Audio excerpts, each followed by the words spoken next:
দাদা আপনি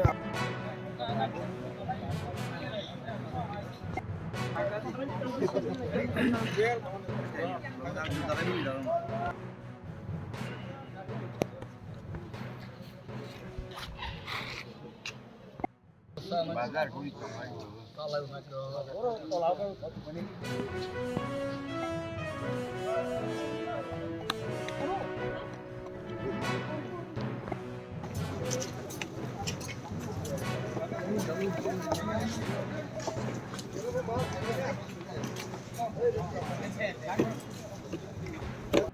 इधर आसे तो ডাক দিলে दाग देता से ঠিক আছে আয় আজকে লাভ নেই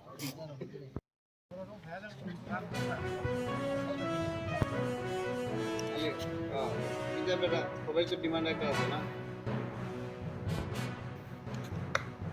ओ मास्टर सुपरजरो খালি বইলো না হইলো না বুঝতে পেরেছিস তো স্যার আমরা আজকে হ্যাপি ক্রিসমাস আমনে সকল আমরা ত্রিপুরা মিডিয়াকে আমি অসংখ্য ধন্যবাদ জানাই আজকে আমার এখানে যে অবরোধ এই বিক্ষোভ প্রদর্শন এটা মূল উদ্দেশ্য হলো বিগত এই আমরা যারা প্রি-98 রিটার্নিস ভারতের সংবিধান আইন অনুসারে স্বাভাবিক জীবনে ফিরে এসেছি আসার পরে আমাদের যে পুনর্বাসন এবং রিহ্যাবিলিটেশন স্কিমের জন্য উন্নয়নের প্রকল্পে বিগত এই বামফ্রন্ট আমলে যেটা ৪৫ কোটি টাকা আমাদের যারা চুক্তি বাইরে যে আত্মসমর্পণকারীদের জন্য পুনর্বাসন দেওয়ার লাগি ৪৫ কোটি টাকা বরাদ্দ করা হয়েছিল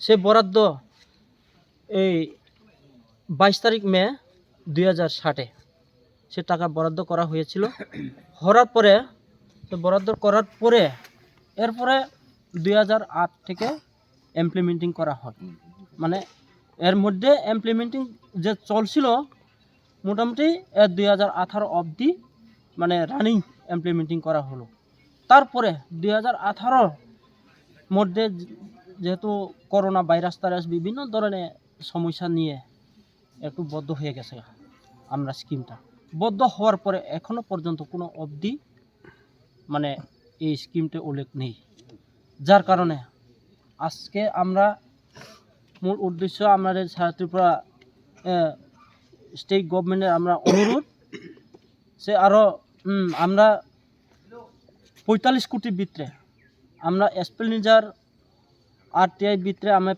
কাগজ পেয়েছি কত টাকা সামথিং খরচ হয়ে গেছে এই সামথিং আপাতত ২২ কোটি টাকা খরচ হয়ে গেছে তারপরে বাকি টাকাটা আরও ২৩ কোটি টাকা সেটা পুনরায় আমরা এই রিহ্যাবিলিটেশন আবার বিভিন্ন উন্নয়নের আবার পুনরায় স্কিম চালু করা হোক সে অনুরোধ এক নাম্বার দ্বিতীয় নাম্বার সিএম রাবার্ট মিশন আমরা যে রিটার্নিসের ক্ষেত্রে যেটা সিএম রাবার্ট মিশন ইমপ্লিমেন্টিং করা হইল এটা হলো ২০২১ থেকে আরম্ভ কইরা আপাতত ৪ বছর রানিং চলেছি চলার পরে ৩ বছর রানিং মোটামুটি কোনো নো প্রবলেম ছাড়া মানে ইমপ্লিমেন্টিং হয়ে গেছে কিন্তু এবারে যে এই ২০২৫-এর যখন তো ইমপ্লিমেন্টিং হলো এখনও এখন প্রবলেম হয়ে গেছে কারণ হয়েছে চারা স্যাম্পলিং দিয়েছিল চারা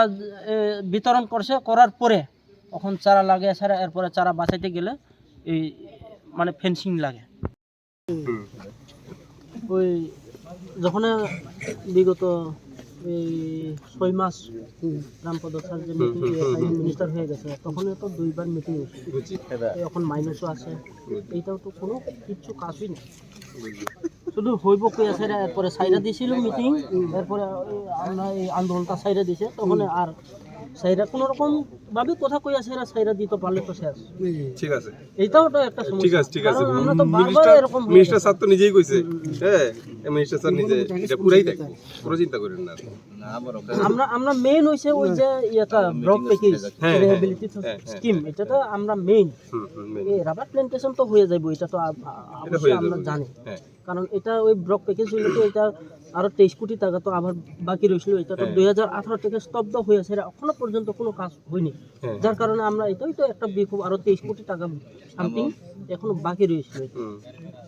এই জিনিসটা আমরা মেইন দরকার হয়েছে এটা, ঠিক আছে, ঠিক কিন্তু আছে। এটা তো ওই পরবর্তীকালে সরকারটা আমরা দেওয়ার লাগি এই এই জিনিসটা তাইনে বিল পাস করে দিয়ে গেছে। তো এটা তো ধরুন এখন আমরা সারা 12 বছর যে রাস্তাগুলো আছে, এটা ওই মনমোহন সিং আমার যেটা বিল পাস করে গেছে এখনো কাজ চলে, কিন্তু এই আমরা কাজ তো একটা সরকার গেছে আরেকটা আর আইলে এটা শেষ আর করছেও না। এটা কি কোন ধরনের একটা সিস্টেম হয়ে গেল এটা, ঠিক এর আছে। লাগি আমি একটা কনফিউজ হয়ে যাচ্ছি। না ঠিক আছে। আর আর জাস্ট আমার তো তার কাছে চিঠিটা আজকে পৌঁছতে লাগবে শুধু লাইন ডিপার্টমেন্ট, ঠিক আছে? তাইলে এখন আমার আপনার যথারীতি জানা দেবো, পাই যাবেন কা আজকে না হইলেও কালকে হইলেও পাই যাবেন গিয়া। হুম।